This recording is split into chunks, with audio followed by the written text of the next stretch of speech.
can tell me who discovered America? I can, teacher. Terry? Christopher Columbus. Very good, Terry. Teacher's pet.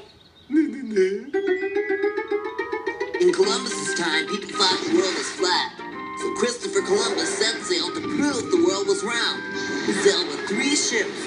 The Nina, the Pinta, and the Santa Maria.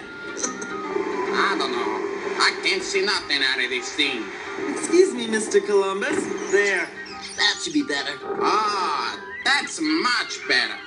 Hey, look, it's a new land. What do you think we should call it? America has a nice ring to it, Chris? America. That's nice. And so, Christopher Columbus not only proved, that the world was round. but he also discovered America as well. But it wasn't easy.